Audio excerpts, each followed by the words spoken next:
I am way overdue to jump back into my coverage of the Dragonriders of Pern series by Anne McCaffrey. Today, we get to the very first book I ever read in this world, Dragonsong.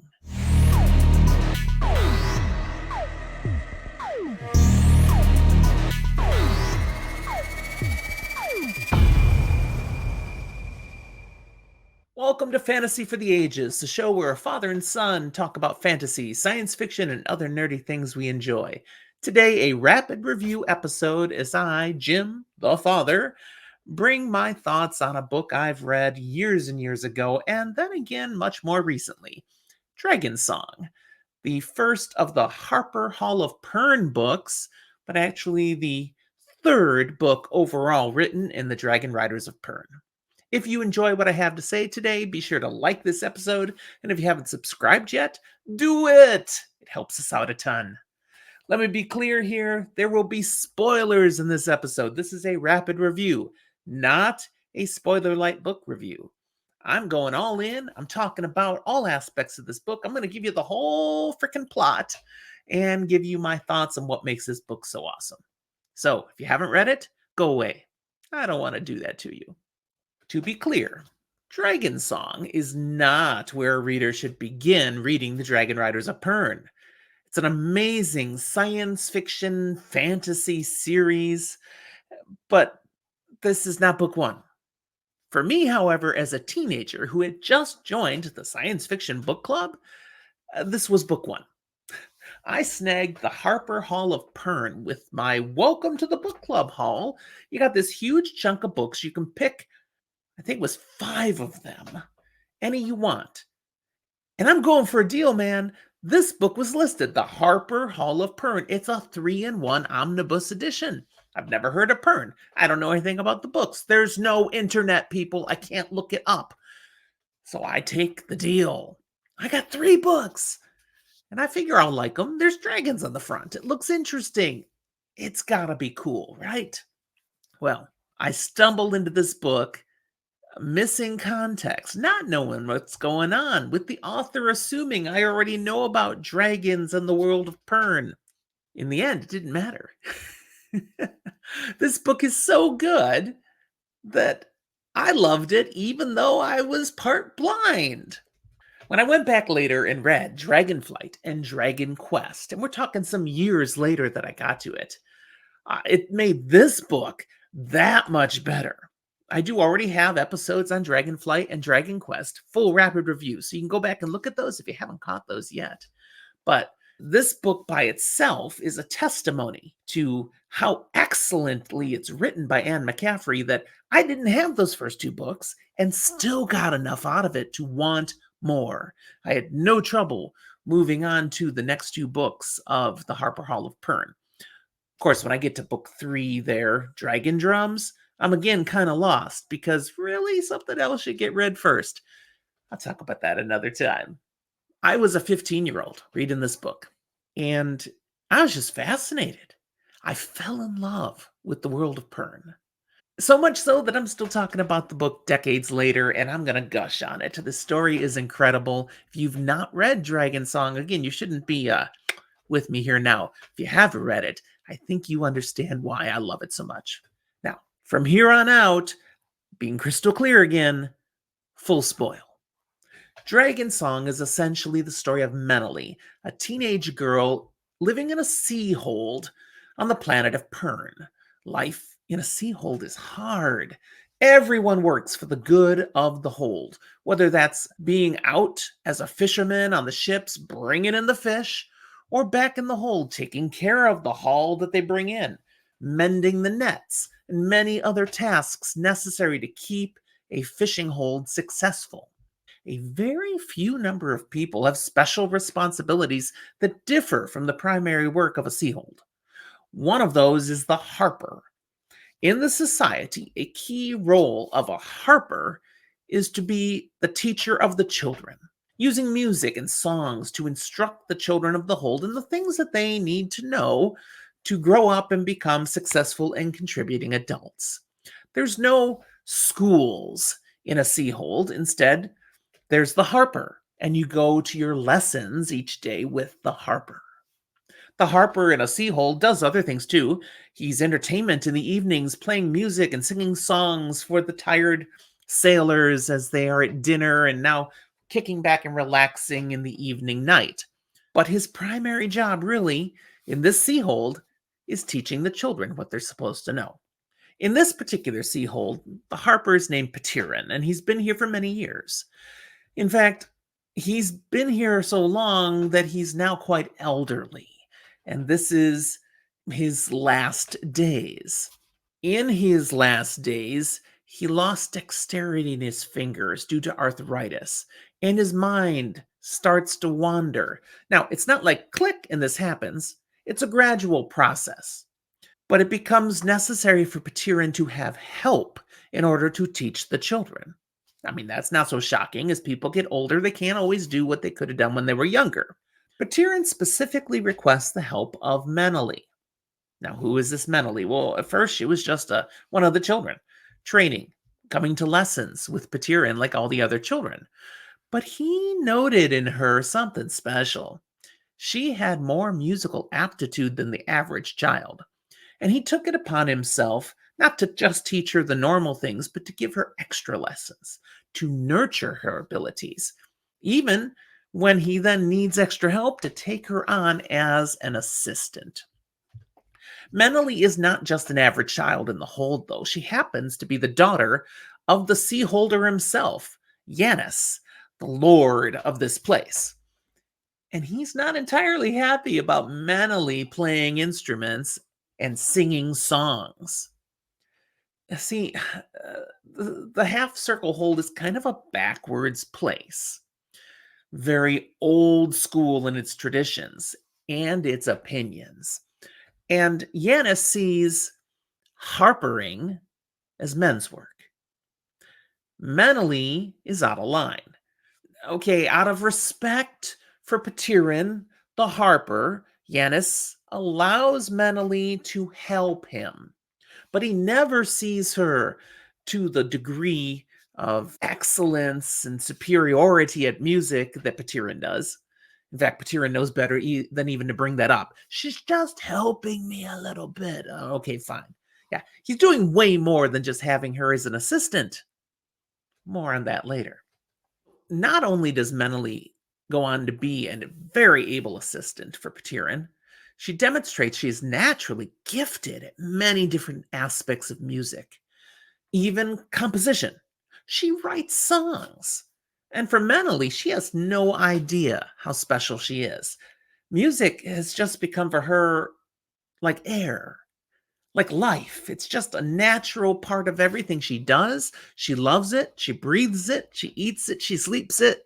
She'd be perfectly happy to just sing and play all day long and does not really see that what she's doing is anything special. It's just something she gets to do. But most of what I've explained to you is background to the story we come upon in Dragonsong, because we pick up as Patirin has died, and we get to see his funeral. And Menely actually sings him to his rest, because in a sea hold, they don't bury people. They take them out to sea and sink them, giving them back to the sea. They have a very love relationship with the sea. And she plays his final funeral dirge. Now, a replacement harper has been sent for. They actually had requested this person earlier. They didn't wait till Patirin dies, but it's not like there's instantaneous travel. It takes time for a message to get to the Harper Hall, where harpers are sent out from, and then to get a harper sent back to Half Circle Seahold. Unfortunately, therefore, there's a gap in time. Patirin dies, there's no new harper, and the kids got to learn. We got to have things keep going. So Menely is allowed to continue the teaching lessons. And I say continue because Patirin had been so sick and crippled in the end, he was not doing any of the teaching. He was technically supervising, but he was bedridden at the last. He wasn't supervising squat. Menely's been doing all the harpering, at least as it comes to teaching the children and training them in what they should know. She knows all the teaching ballads. She's quite skilled with what she needs to be able to do. So Meneley's father allows that she may continue the teaching, but he's very clear and strict here. Only the teaching, only the official music. No playing anything else, no making up other little ditties, which he has become aware she likes to do. You will only teach what is proper and right, and not a whit more. Alas, Meneley just can't help herself. She's creating music without even thinking about it. And one day, when she's teaching the kids as she should, her tune wanders just a little. It just something pops into her head, a little variation on the tune, and that happens when her father happened to be passing along the classroom. He hears it, he knows that's not what should have been played. He steps in, dismisses all the children, takes off his belt, and gives her quite a strapping. This is a teenage girl, but he's the father. He'd laid down the rules. She broke the rules. He teaches her a lesson. She is not real happy with that, but she doesn't have much to do that she can help. She goes to her mother, and her mother has no sympathy for her. You knew the rules, you blew the rules. Mom's pretty strict with her, too. Being this book came out as the third book in the Dragonriders of Pern overall series, most readers should understand by this point that some parts of Pern are a little more open and progressive about what men and women can do. But Half Circle Seahold is not those places. Gender roles are strongly defined. These things are for men. These things are for women.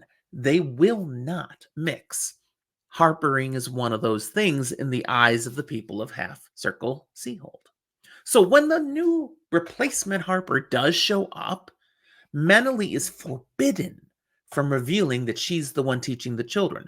The children are forbidden from saying anything about Meneley, and they're all told because if he learns that Meneley was teaching you, she'll get in trouble. And they love Meneley. She's been wonderful for them. So they won't say anything. They don't want Meneley to get in trouble. And Yanis, at the core, he believes it will be an embarrassment if it gets known that he allowed a woman to teach the children. That's not how it's to be done. So he makes up some line about a wandering Harper who'd come by and had helped out in the interim, but he'd had to move on, and it'd been just a couple of days without lessons, but they should still be okay. Elgian, this new Harper, he steps in and he finds, oh, look, these kids are more than okay. They're way ahead. They've excelled. Whoever was working with them was an excellent Harper. Little does he know, it's Meneley. Meneley has also been forbidden from singing in public. Don't want her voice standing out. She has a beautiful voice. And she may not play any instruments. There are a few people in the hold who have learned over the years how to play various instruments.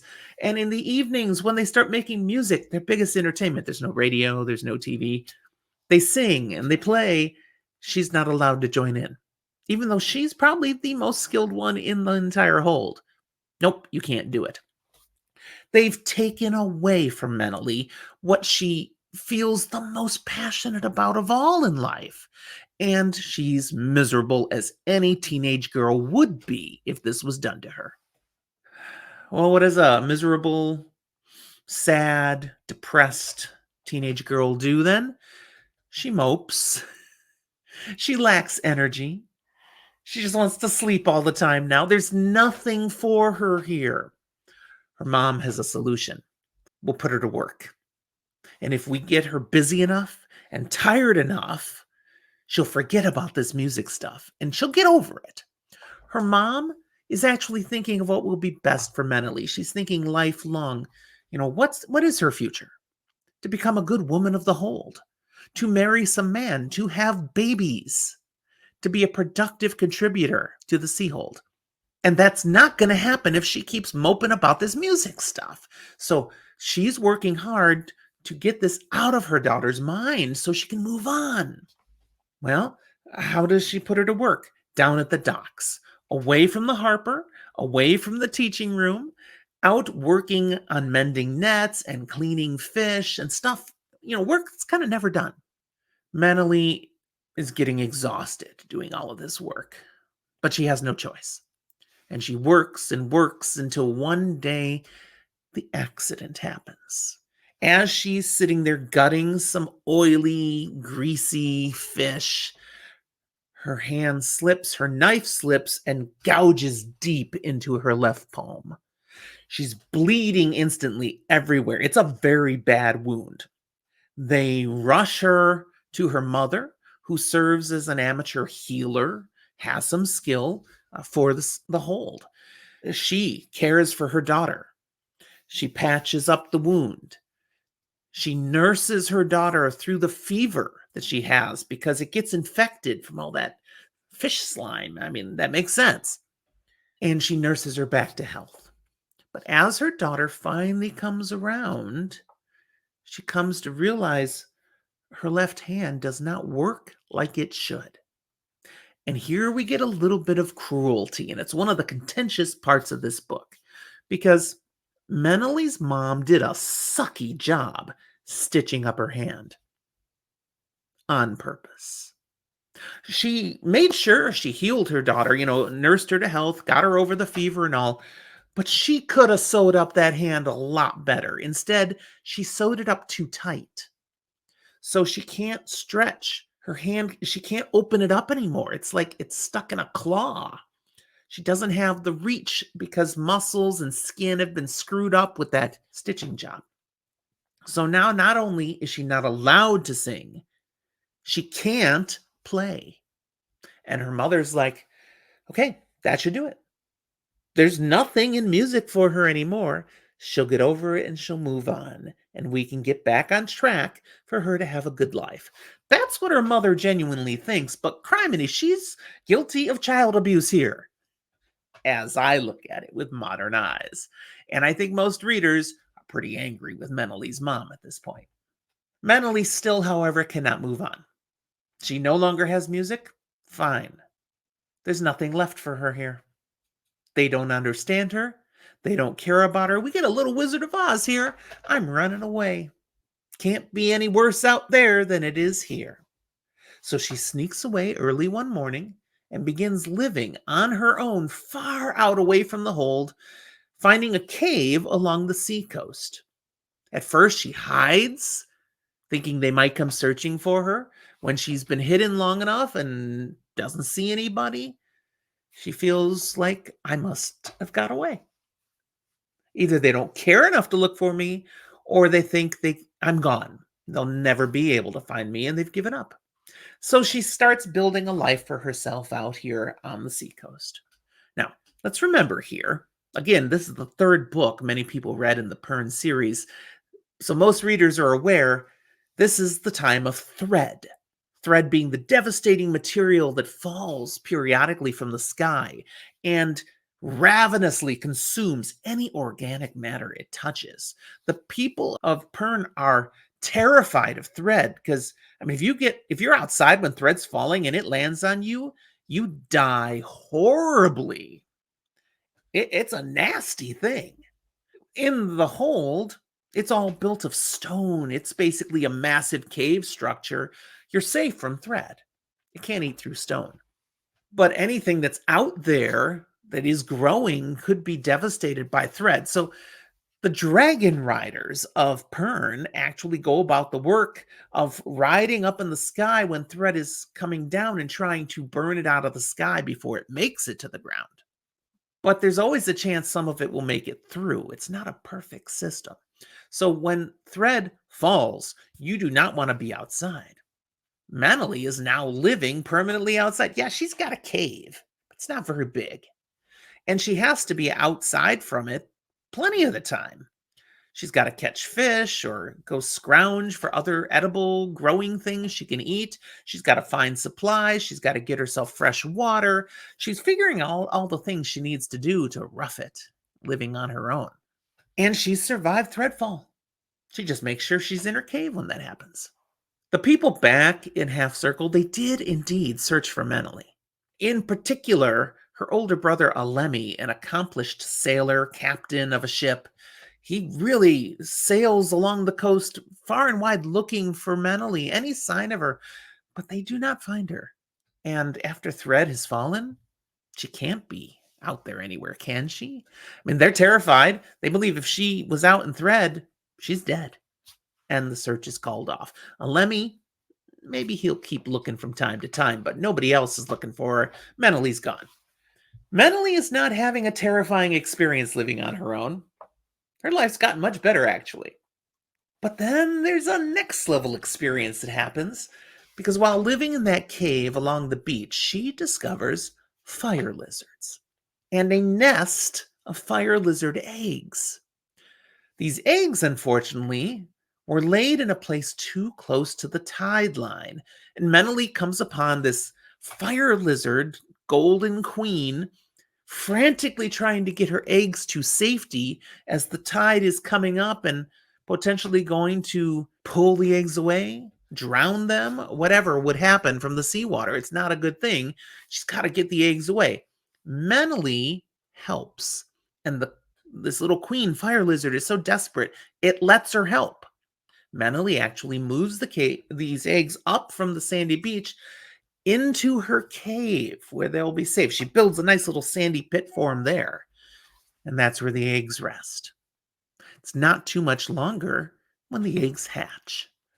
But they hatch at a time when thread is falling.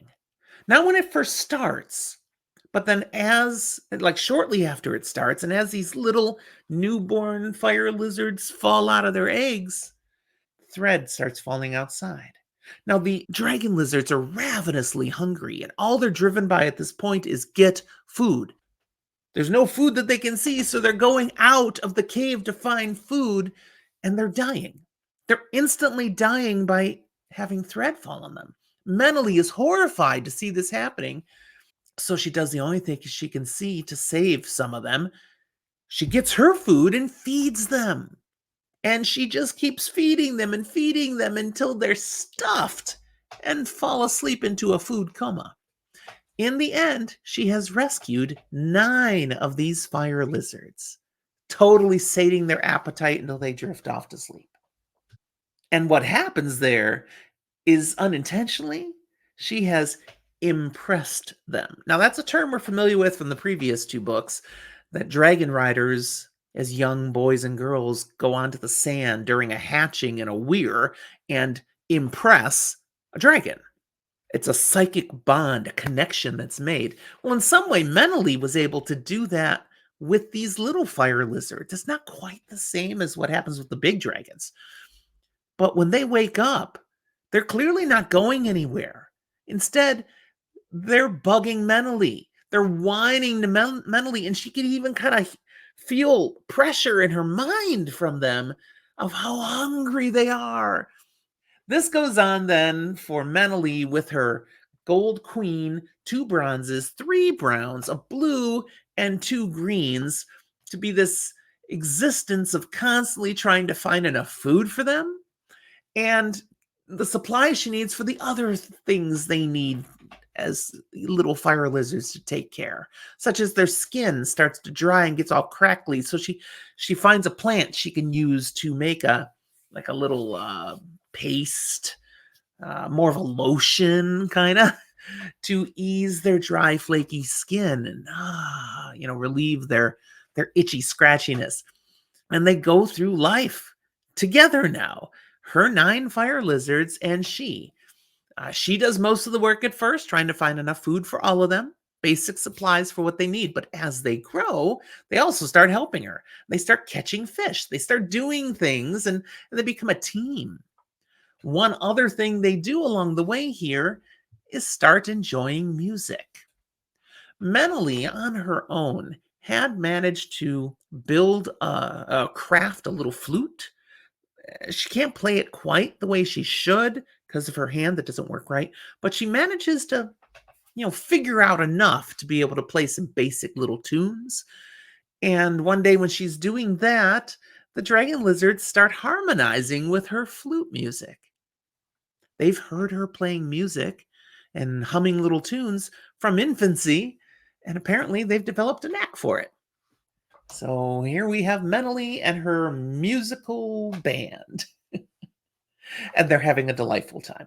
The time is just flying now for Mentally, as she just lives her life, caring for her needs and those of her 9 beautiful, darling little fire lizards. As the time has passed, her brother Alemi has never given up searching for her, and he's often accompanied by his friend, that new Harper, Elgian.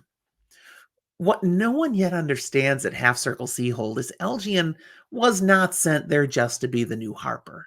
He was specifically given a mission to find Patirin's apprentice.